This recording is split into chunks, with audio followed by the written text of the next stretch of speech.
Perfect. Hello, everyone. I'm Chelsea Ohlemiller with my series Grief and Goodbyes. And today I am so honored and delighted to share with you my new friend, Patrice Karst, which is the author of The Invisible String, which is almost at 1 million copies. We were just talking about that. Such an incredible story of love and connection, and it couldn't be at a better time. It's an older book, but with the pandemic, I think it's more relevant than ever. And so I am just honored to have a brilliant author and inspire Patrice Karst with me today. So welcome. Oh, thank you. Wow, what an introduction. Thank you, Chelsea. It's really, really good to be here. And in case the people at home have a different version, I just want to show them that that's the hardback version you held up. And this is the paperback version. It's the same story, same exact story, but just different art, basically. Yep. And this one is the newer version with a letter from me and to the reader and everything. But yeah, it's great to be here. Thank you. And we should mention that The Invisible String started as one book, but is now a brand. And there are many other books that are within the Invisible String brand. And so Patrice can tell you about those. And I will also put, as all of our chats that we have, we will put all of her contact information, how to purchase her book, her website in the comments after this chat is over. And as always, if you guys have questions or comments or anything you'd like to share, make sure to put those in the comments and we'll be reading those as we chat here today. So welcome. And so I just want to ask you, I think probably you've been asked this 1 million times, but what led you to write this simple and delicate story?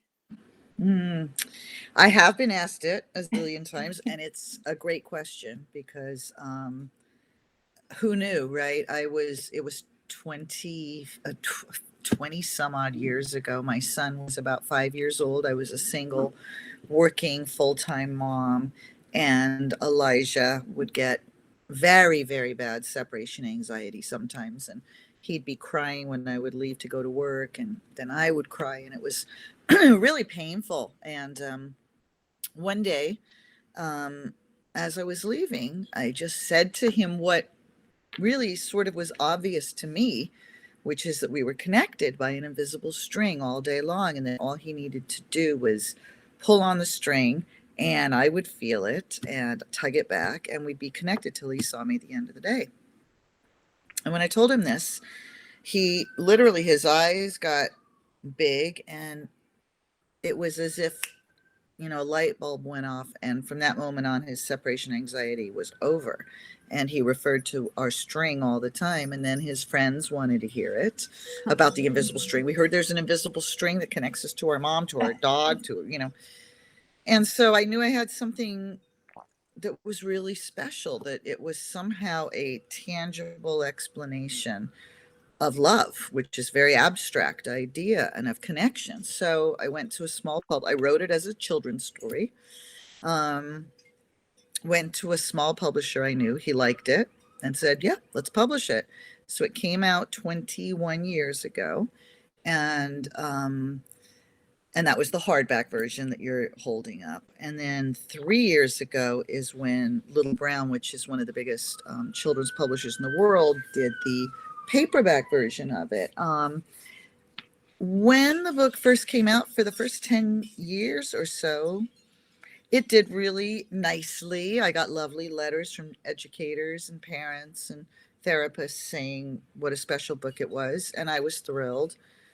But it wasn't until probably about 10 years ago when this sort of phenomenon happened where suddenly the military was using the book to help with deployed families, with the kids missing their deployed parents and vice versa. And then it was being used in the prison system, and then it was being used in foster and adoption groups, and divorce attorneys, and hospices and hospitals and grief camps and school, first day of school. And it literally just exploded and started exponentially going further and further and soaring into the stratosphere. And it's been a love bomb across the planet. It's published now in 13 languages, and there'll be hopefully a lot more too.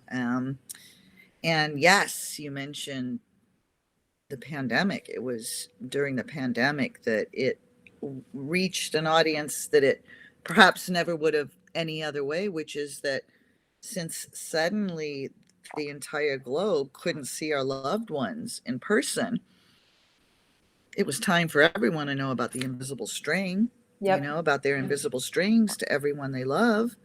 And so, yeah, that's what's been going on with the invisible string. Yeah, I love it because it's not only timeless, but it's universal. It's not a book about grief at all. Although there is one page, that kind of mentions, missing somebody in heaven. But we were gifted. So my mom passed away at the age of 57. I had two little ones. And someone gifted us this. So at the, this isn't even, like I told you, we have several copies in our house. It's a very well-loved book, but somebody gifted us a copy. And it was a beautiful thing among all these cards at the funeral to see this book.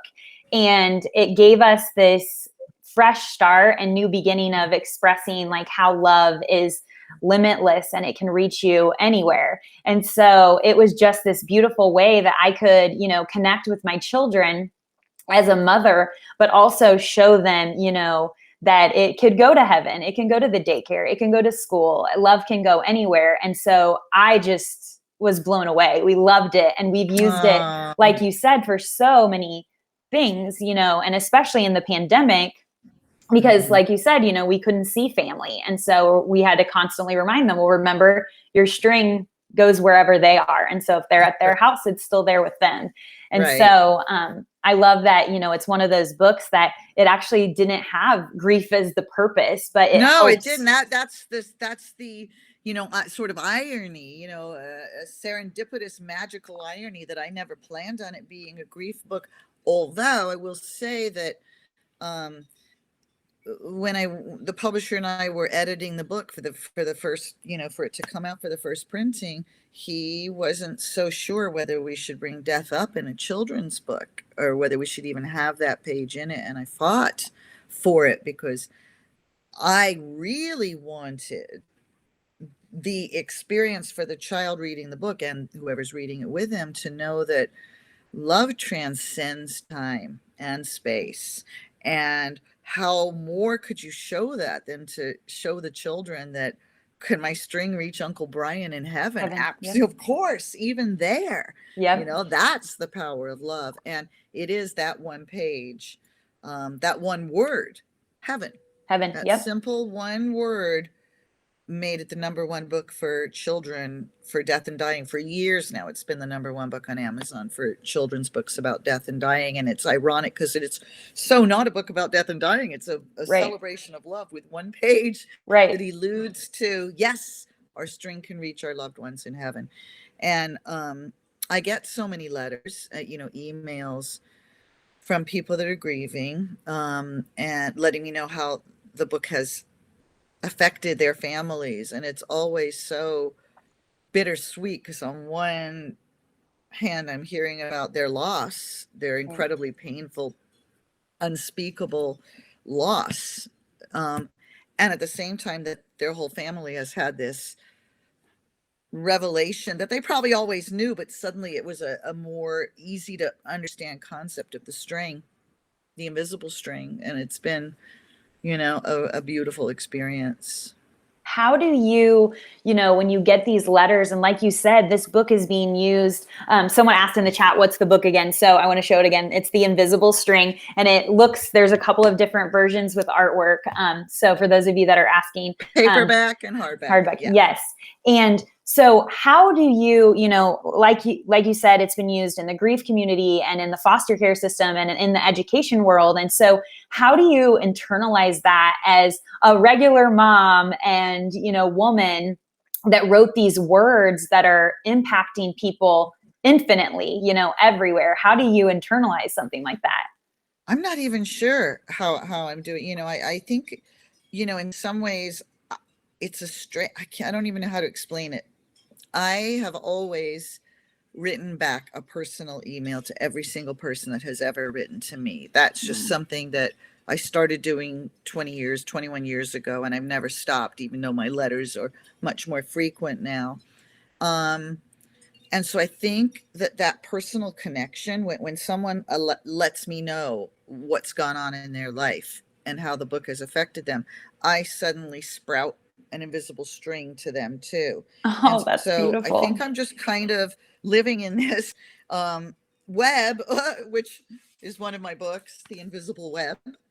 I don't know, like, yeah, right? Which is all Yep. about how when all of our invisible strings intersect, and they do, we really live in an invisible web of love. So I think that in answer to your question, I take my mission very seriously, this mission of love, this spreading of this particular message. And since I am dealing with people in life and death situations, literally,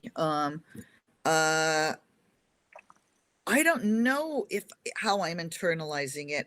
I consider it a great blessing, a great honor, a great um, amazing gift to be able to talk to people in such a deep, profound way, because no one's mincing words in these emails back and forth. It's, we're dealing with the most intimate thing someone can share with you is their grief experience. So I don't know. I think it keeps me going in a lot of ways, because somehow having all of these strings myself, in the very end of the book, it ends on the very last page with the revelation that no one is ever alone, right? Yep. Because we're all connected by invisible strings. I came from a really painful childhood. I felt incredibly alone. So had I have known about my invisible strings, it would have been a very different experience for me. So now I kind of just feel like I don't know if you want to call it the steward of this particular form of the message of love, but it sustains me. It feels really, really good. But I think also, and I know I'm getting very long-winded about this, but I think I have a certain level, tiny bit of detachment too, because if I were to fully experience every single letter and the grief that people are sharing with me, on the level that they are, I wouldn't be able to. So there's a place where I have to kind of keep myself, I still feel it with them, Yep. but the message that I'm sharing, we don't go into how painful it is, because that's inevitable. What we go into is, wow, but guess what? We are still connected. You are still connected. Isn't Yep. that amazing? And that's where it's become so helpful for families, is Absolutely. like, wow, isn't love the superpower of all superpowers? Yes. Absolutely. And it's Yes. funny that you mentioned, you're reading all of people's most intimate and vulnerable stories. And when I first started writing about grief, it was for my own therapeutic experience, and never in a million years did I think anybody would relate to what I was writing or even want more of it, And so when I did start putting it out there and people were messaging me as well and telling me their stories, my father-in-law said, "Hey, is this going to be too much for you?" Because it is hard to hear other people's pain and when you're in your own pain still. Right. And so I feel Right. that so much, because especially as a big feelings person, I've always been like that it is so incredibly hard. And I did have to learn how to really, separate, myself from their story, because there's nothing I can Yeah. do. You're kind of powerless when you get these Right. letters. And Right. so, yeah, I'm glad that you mentioned that, because, even in the grief community, when someone's grieving themselves and somebody comes to them with their own grief, it's hard to, acknowledge all of that and accept it and kind of Of course. Of release course. it. We're human. We can only handle so much, but at the same time, the sharing of grief, that's where the healing comes in, right? It's like Absolutely. when I look in the eyes of someone that's experiencing grief, they know that I too have experienced grief. It's authentic. It's like the deepest place you could meet someone at is in that place of, how are you really dealing with this? And Yes. from there, the magic happens. Whew, there's a rush of love. I wanted to also mention, because I'm sure some of your viewers are dealing with the grief and the loss. Just today, I was at a Pilates exercise class, and this lady came in just sobbing because she's got to put her dog down today. So a lot of us are dealing with the grief of our pets. So I wanted to talk about, or just show your audience, the invisible leash. Because Absolutely. I wrote the invisible leash because I had so many requests from people that said, we know that the invisible string is, you know, is for animals too. We even talk about it in the book, in the invisible string, but could you write a book just for animals? So that's the invisible leash. And it just came out a year ago and it's doing amazingly well. And the other thing I wanted to mention, because I get letters all the time, like I said, from social workers, therapists, teachers, caregivers of all different kinds, of how much they've been working with the invisible string with the children. And that's why I partnered with Dr. Dana Weiss, and we created the invisible string workbook. And it Beautiful. is full of the most amazing, fun, creative activities and games and puzzles and all sorts of different things to take the message of the invisible string for the child to even deeper levels and have them start working with what it all means to them. And there's even in the back of it, there's all these gorgeous cards that Oh Dana yeah. created, did the art, and I did the text. And they're little cards that are perforated and you can break them out. And then there's games and things the kids can do with those cards. So I wanted to give a shout out to that. And then for the little ones, for the babies and the toddlers, because this message, I think, it's my personal dream that one day every child will know about their invisible strings. Won't have to wait till they get older and maybe they find the book. But Right. so we came up with, this just came out. You Are Never, well, not just, it came out actually last year in the midst, last April, in the midst of the pandemic. It's like when time kind of Yeah, stopped. it's But like anyway, it feels like it was yesterday and also 5 years ago. yeah, but this is for the babies. It's a board book. It's darling, and it's all about, it's an invisible string lullaby, but it's a little book called You Are Never Alone, and it's for the Beautiful. babies. And those are the books that, and each one of them kind of bounces off the other one, and it's I don't know, it's great. I'm a lucky, blessed girl to wake up every day and get to do this. That's for Yeah, sure. absolutely. And so are you working on anything else? Do you have anything that you're writing right now or? I am, and I don't even know if I'm allowed to say it's another invisible book. Okay. And I'll just say that it's going to be an incredibly empowering book for children, Perfect. to help them in every situation that they can imagine. Oh, I So can't wait. My kids will be yeah, excited. I'll say I'm we have excited. the inside scoop. Yeah, I'm gonna ask my editor, am I allowed to say the title? But Yeah. she may say, no, we Right, can't. right. You don't want to say it yet because we're live.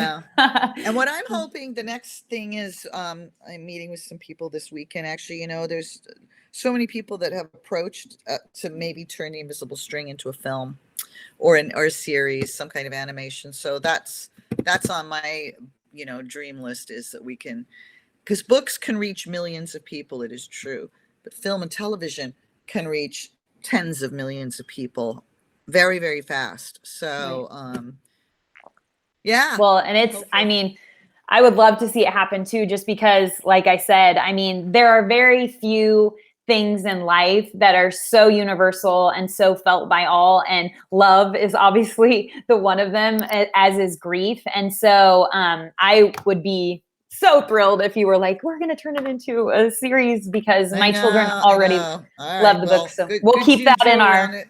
Keep the good juju going, and hopefully it'll happen sooner than later. Yeah. So how do you ever get people that write you and ask to put an adult book out on grief or on any kind of connections in the more adult space?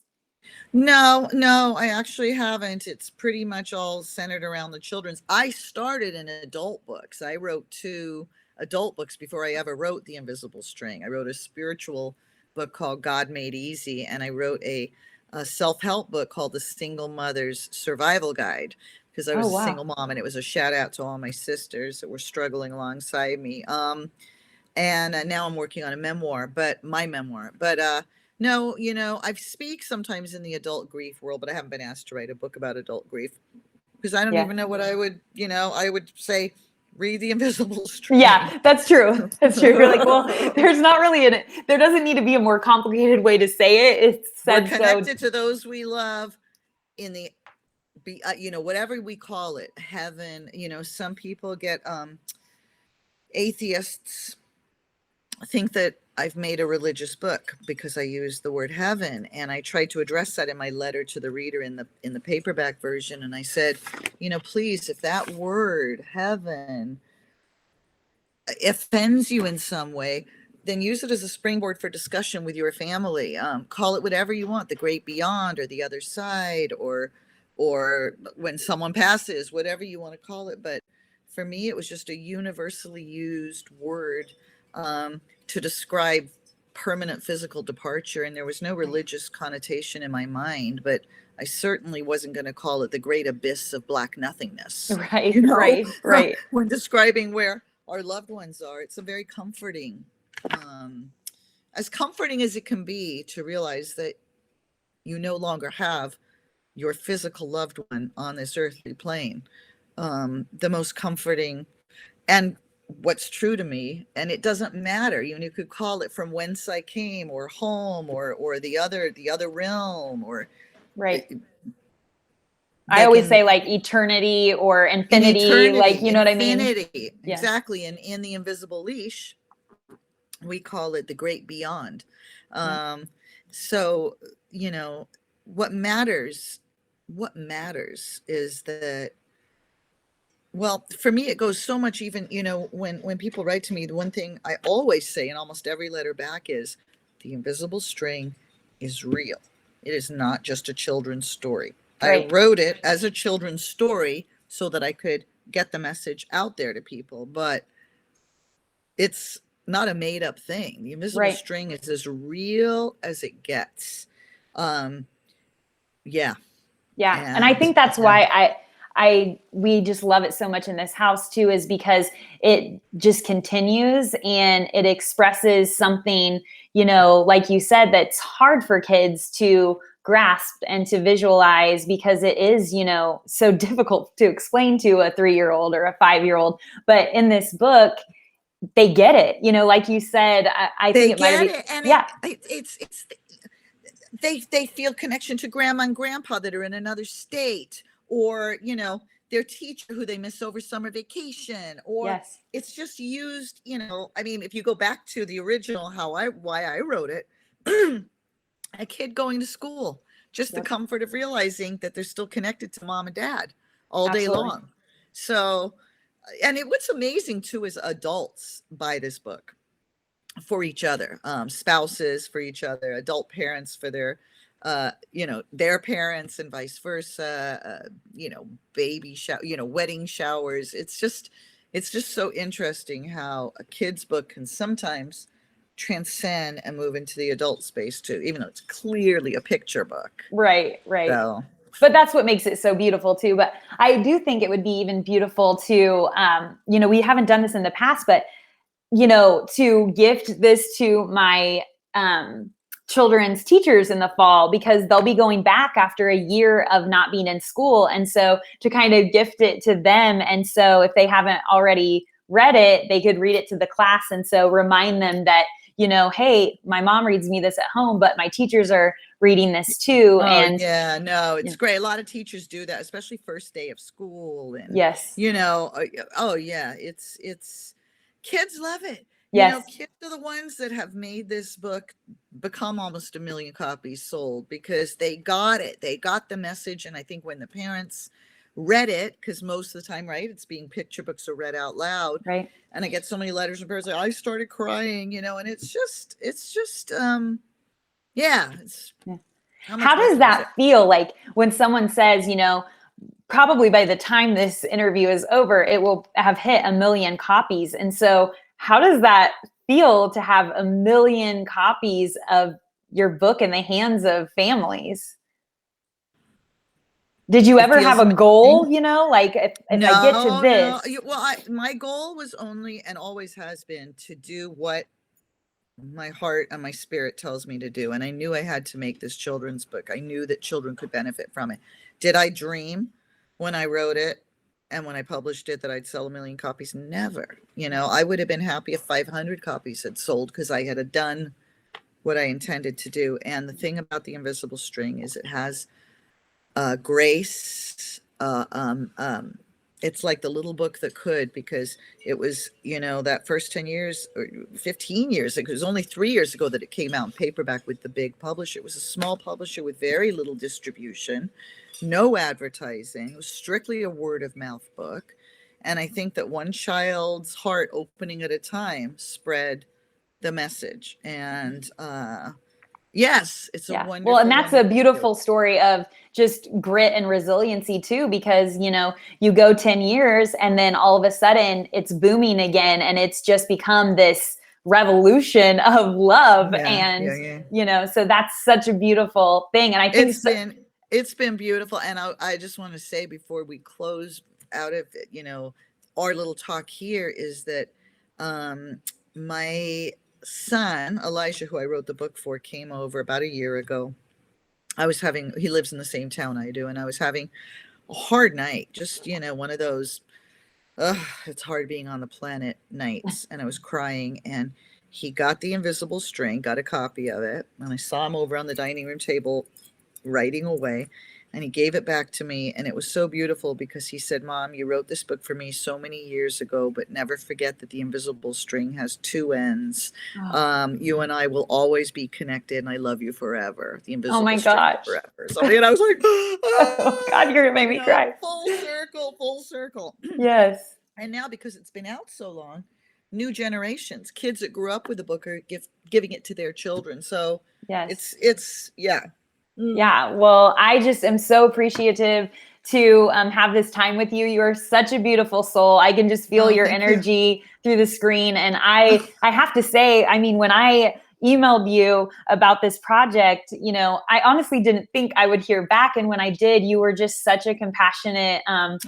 you know, heart. And I just thank you for your time, because, you know, this is just such a special thing. So everybody, I will put all of Patrice's information, how to get this book, the other version of her book, and all of her other books that she has, also her website, all of that will be in the comments. This video will save so you guys can view it whenever you would like. And again, I just want to say thank you so much for this. And you're just such a great soul. So thank you. Thank you so much. Goodbye, everyone. Okay. Bye.